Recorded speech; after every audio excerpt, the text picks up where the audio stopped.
Hi guys, my name is Chandrasekhar Barola and these are sessions for information system audit. So my number is 9899123008. In case of any feedback or in case if you are in and around Delhi, you can contact me in this particular number. तो हम पढ़ रहे थे logical access controls. Logical access controls में हमने various logical access controls पढ़े थे और ऑपरेटिंग सिस्टम के लॉजिकल एक्सेस कंट्रोल्स पढ़े थे। उसके बाद हम आए थे डेटाबेस के लॉजिकल एक्सेस कंट्रोल्स और वहाँ हमने व्यू, स्टोर्ड प्रोसीजर्स, ट्रिगर्स के बारे में पढ़ लिया था। अब हम पढ़ेंगे डेटाबेस रिस्ट्रिक्शन के बारे में, जो कि अगला टॉपिक है हमारी स्टडी में।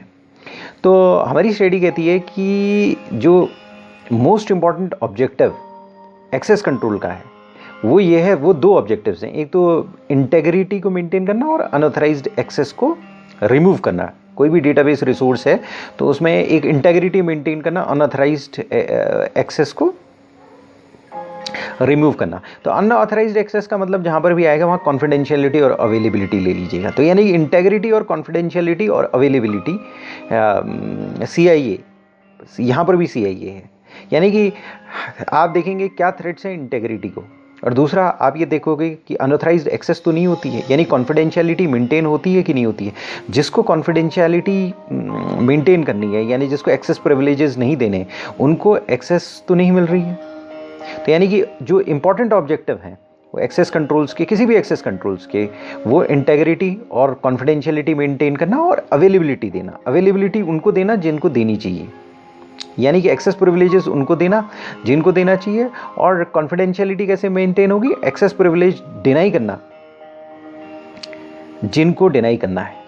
तो इंटेग्रिटी और अनऑथराइज्ड एक्सेस देखनी पड़ेगी कि अनऑथराइज्ड एक्सेस तो नहीं हो रही, इंटेग्रिटी तो मेंटेन नहीं हो रही। इंटेग्रिटी का मतलब डेटा कोई डिलीट तो नहीं हो गया जो नहीं डिलीट होना चाहिए, या गलत अपडेट तो नहीं हो गया। ये सारी चीज़ें इंटेग्रिटी में आती है, डेटा की इंटेग्रिटी। तो रिलेशनल डेटाबेस जो होती है वो वो जिन प्रिंसिपल्स में काम करती है वो है टेबल्स और रिलेशनशिप का प्रिंसिपल। यानी टेबल्स बनती हैं डेटाबेस में और सारी टेबल्स के बीच में कोई रिलेशन होता है। तो बेसिकली इसे रिलेशनल डेटाबेस कहते हैं, क्योंकि डेटाबेस रिलेशंस पर बेस्ड होता है। यानी कि मेरा चंद्रशेखर बरोला है, उसका अकाउंट नंबर ये है, उसका पैन नंबर ये है, उसका बाकी डिटेल्स ये हैं। तो सारी टेबल्स हैं और हर टेबल्स के बीच में एक रिलेशन है, तो इसे रिलेशनल डेटाबेस कहते हैं। नाम बहुत, रिलेशनल डेटाबेस आएगा तो आप कंफ्यूज कर सकते हैं कई बार। हमने अपने पहले भी इस लेक्चर में क्लियर किया है। रिलेशनल डेटाबेस का मतलब ऐसा डेटाबेस जिसमें टेबल्स हों और रिलेशनशिप्स हों। तो यहाँ इसकी यूनिक प्रॉब्लम आती है। यूनिक की प्रॉब्लम क्या आती है? जब टेबल में आपको एक रिकॉर्ड अवेलेबल हो गया तो एक पर्टिकुलर जो टेबल आपको अवेलेबल होगी तो उसके रिलेशनशिप भी आपको अवेलेबल हो जाते हैं। तो आप कई बार चाहते हैं कि वो रिलेशनशिप अवेलेबल ना हो या पार्ट ऑफ टेबल अवेलेबल ना हो। तो इसीलिए आपने एक चीज़ डिफाइन की थी जो पिछले सेशन में उसे व्यू कहा था। यानी कि जितनी टेबल का हिस्सा हमें देखना है उतना ही देखना है, उसको व्यू कहा था। मालूम पड़ा, अगर मान लिया सपोज मैं एक कंपनी का एम्प्लॉय हूँ और मेरी सैलरी आपको नहीं दिखनी चाहिए, लेकिन वो टेबल का पार्ट है, तो जो व्यू बनेगा वो विदाउट मेरी सैलरी बनेगा। या फाइनेंस डिपार्टमेंट है, उसको पासपोर्ट की डिटेल पता नहीं होनी चाहिए, उसको पैन नंबर अवेलेबल होना चाहिए, तो वो उसका व्यू होगा। तो डिफरेंट आदमी का डिफरेंट व्यू होता है। तो उसको जो व्यू अवेलेबल होगा उसी लेवल तक वो जा सकता है, उसी लेवल तक चीज़ें चेंज कर सकता है। मतलब रीड और व्यू में बहुत अंतर है। जैसे ये बड़े टेक्निकल चीज़ें हैं, कहीं पर डेटा को हम रीड कर सकते हैं, राइट कर सकते हैं, मॉडिफाई कर सकते हैं, ये होगा। लेकिन जो व्यू है वो डिफरेंट है रीड से। रीड तो पूरी चीज़ आप रीड कर देंगे, अगर आपको रीड होगा तो पूरा टेबल रीड होगा। व्यू एक और रिस्ट्रिक्शन पैदा करता है, और डेटाबेस में भी इसीलिए व्यू होता है जो हमने पहले पढ़ा था। तो ये काम करता है प्रिंसिपल ऑफ लीस्ट प्रिविलेजेस में। प्रिंसिपल ऑफ लीस्ट प्रिविलेजेस का मतलब क्या है? प्रिंसिपल ऑफ लीस्ट प्रिविलेजेस का मतलब वही अलकायदा का प्रिंसिपल कि जितना जिसको इंफॉर्मेशन मिलनी चाहिए उतनी ही मिलनी चाहिए, या आर्मी का प्रिंसिपल कि जितना जिस आदमी को जो नीड टू नो बेसिस पर। तो लीस्ट प्रिविलेजेस क्या करता है? कॉन्फिडेंशियलिटी और इंटेग्रिटी मेंटेन करने में हेल्प करता है। लीस्ट प्रिविलेजेस यानी जिसको नहीं जानना है, उसके पास वो इन्फॉर्मेशन होनी नहीं चाहिए, तो वो चेंज नहीं कर पाएगा इन्फॉर्मेशन, तो इंटेग्रिटी मेंटेन रहेगी और कॉन्फिडेंशियलिटी भी मेंटेन रहेगी। तो confidence least principle of least privilege का बेसिस क्या है CIEM में? C और I है, कॉन्फिडेंशियलिटी और इंटेग्रिटी है। तो जिसको अवेलेबल होना है उसी को अवेलेबल होना है, बाकी को नहीं अवेलेबल होगा। तो कॉन्फिडेंशियलिटी और इंटेग्रिटी को मेंटेन करने के लिए प्रिंसिपल ऑफ लीस्ट प्रिविलेजेस होता है, और principle of least privileges data item के लेवल तक जाते हैं, और उसको इन्फोर्स करने के लिए हम व्यू को यूज़ करते हैं, रीड को यूज़ नहीं करते हैं। तो व्यू एक टिपिकल चीज़ है जो आपके डेटाबेस में यूज़ होती है। और बेसिकली इसका रीज़न क्या है? इसका एक सिंपल सा रीज़न है रिलेशनल डेटाबेस। रिलेशनल डेटाबेस किसके प्रिंसिपल्स में काम करता है? टेबल्स और रिलेशनशिप के बेसिस में काम करता है। क्योंकि ये टेबल्स और रिलेशनशिप के बेसिस में काम करता है, तो ये क्या करता है कि इसमें रूल्स ऑफ इंटेग्रिटी और एक्सेस बनाने पड़ते हैं। रूल्स ऑफ इंटेग्रिटी CIEM में इंटेग्रिटी I हो गया, और एक्सेस जो हो गया कॉन्फिडेंशियलिटी एंड अवेलेबिलिटी हो गया। मतलब कॉन्फिडेंशियलिटी और अवेलेबिलिटी दो अलग सिक्के हैं कॉइन के। अगर कॉन्फिडेंशियलिटी तो अवेलेबिलिटी नहीं होनी चाहिए, अवेलेबिलिटी है तो कॉन्फिडेंशियलिटी नहीं हो, सॉरी अगर मान लिया कॉन्फिडेंशियलिटी कैसे हम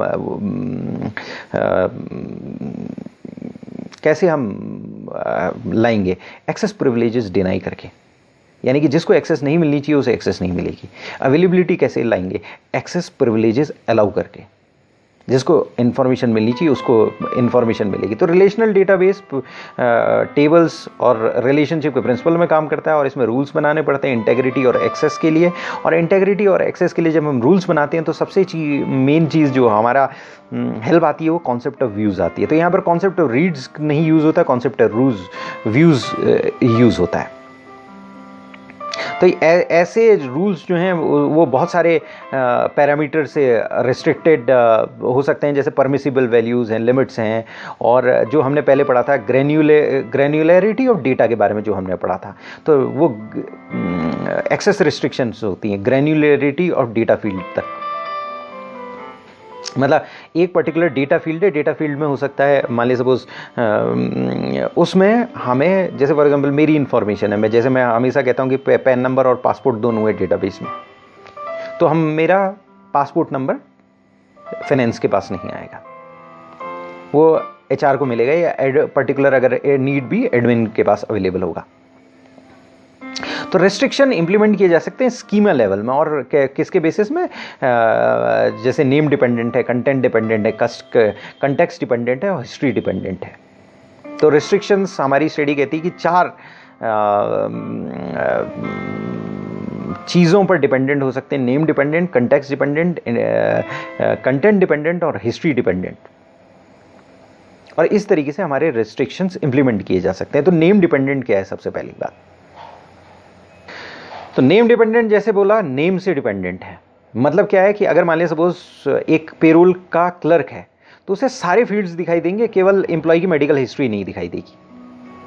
तो अगर मान लिया सपोज फॉर एग्जांपल कोई यूज़र मान लिया डेटा को एक्सेस कर रहा है, यहाँ इस केस में क्या है कि अगर पेरोल को पेरोल क्लर्क एक्सेस कर रहा है तो उसको डेटा रिसोर्सेज जो है एक्सेस होगी, लेकिन उसके एक्सेस और एक्शन प्रिविलेजेस क्या होंगे? जो एक्शन प्रिविलेजेस हैं वो डेटा रिसोर्सेज के बेसिस पर होंगे। तो यानी कि जो भी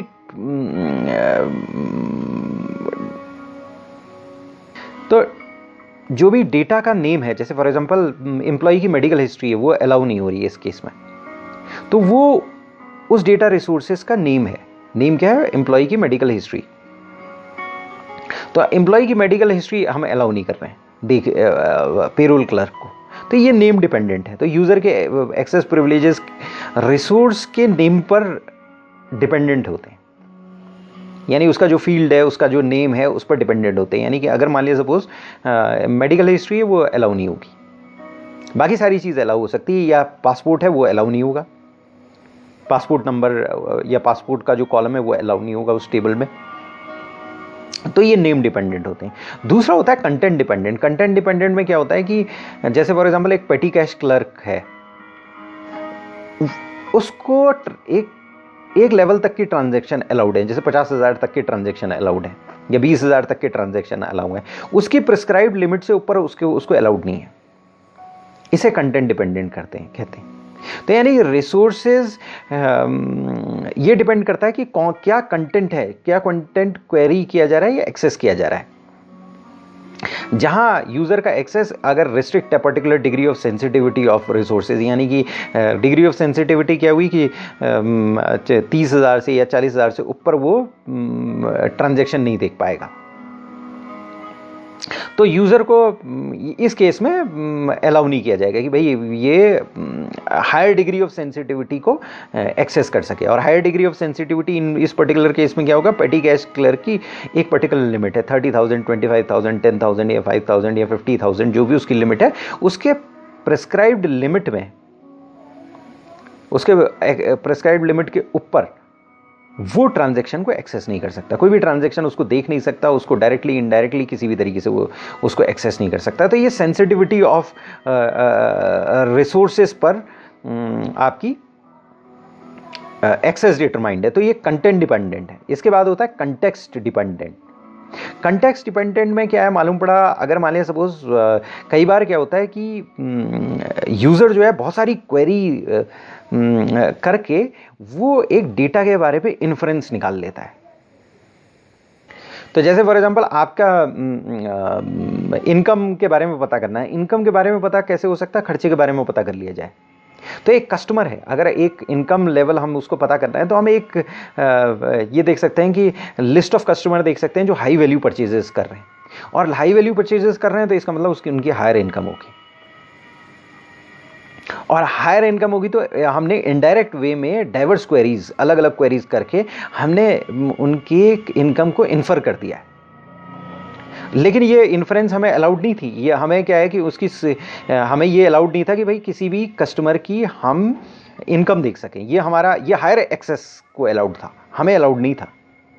तो ऐसे ट्रांजैक्शन को सिक्योर करने के लिए, क्योंकि ये भी एक तरह की इम्प्रॉपर एक्सेस हो गई है, तो हमें सारे कंटेक्चुअल रेफरेंसेस ब्लॉक करने होंगे हायर सिक्योरिटी के द्वारा, यानी कि हम उसके एक्सपेंसेस भी नहीं देख सकते। तो इसे कंटेक्स्ट डिपेंडेंट कहते हैं। यानी कि अगर मान लीजिए किसी की इनकम अगर हमें ब्लॉक करनी है, अगर लोगों की इनकम ब्लॉक करनी है, तो उसके हाई वैल्यू परचेजेस भी ब्लॉक करनी पड़ेगी, उसके परचेजेस भी ब्लॉक करने पड़ेंगे।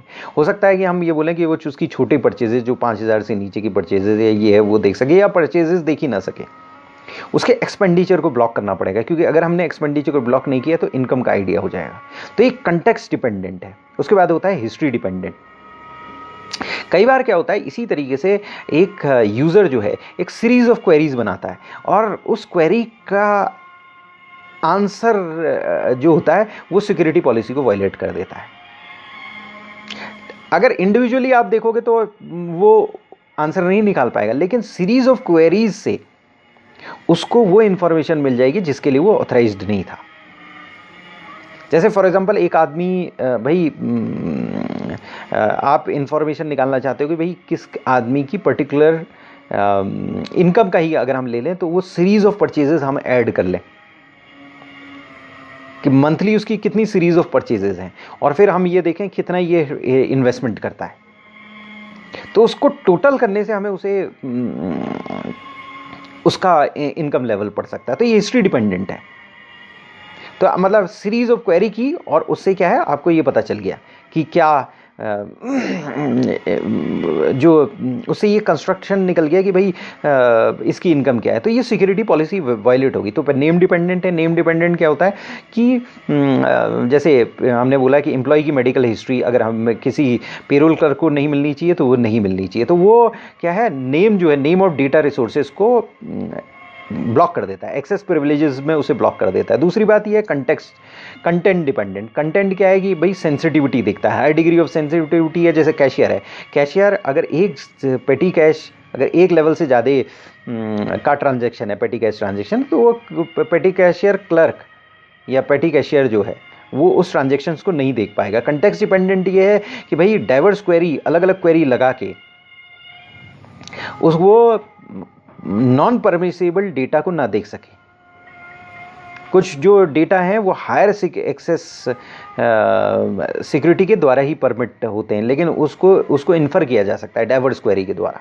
इसी तरीके से हिस्ट्री डिपेंडेंट भी। हिस्ट्री डिपेंडेंट में क्या है, सीरीज ऑफ क्वेरीज आपने चलाई और सीरीज ऑफ क्वेरीज से पता कर लिया कि भाई इन्फर कर लिया कि भाई इस बंदे की हिस्ट्री क्या है। एक सिंगल क्वेरी उसको आंसर नहीं देगी, लेकिन अगर मान लीजिए सारी क्वेरीज को आप मिला देंगे तो आपको आंसर आ जाएगा। तो इसके अलावा क्या है, व्यूज़ और ट्रिगर्स जो हमने पहले पढ़े थे वो इस चीज़ में बड़ी हेल्प करते हैं। ट्रिगर्स कैसे हेल्प करते हैं वो हमने पहले पढ़ा था। ट्रिगर्स जो हैं फायर करते हैं, एक पर्टिकुलर इवेंट होते हैं, कोई चीज़ डिलीट हो गई तो फायर करते हैं, मेल फायर कर सकते हैं या इन्फॉर्मेशन फायर कर सकते हैं, वो कह सकते हैं भाई ये चीज़ें हो रही है। व्यूज़ क्यों होते हैं, क्या होते हैं views as oppose to reads?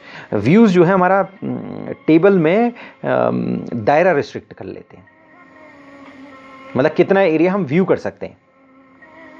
तो व्यूज और ट्रिगर्स के अलावा हम क्या कर सकते हैं, मेनू बेस्ड कंट्रोल भी कर सकते हैं कि भाई एक बंदा है वो अगर मान लिया सपोज हम कोई डेटा को सिक्योर करना है, एक्शन प्रिविलेजेस किसी बंदे के हटाने, तो क्या करेंगे, किसी पर्टिकुलर मेनू काम नहीं करेगा।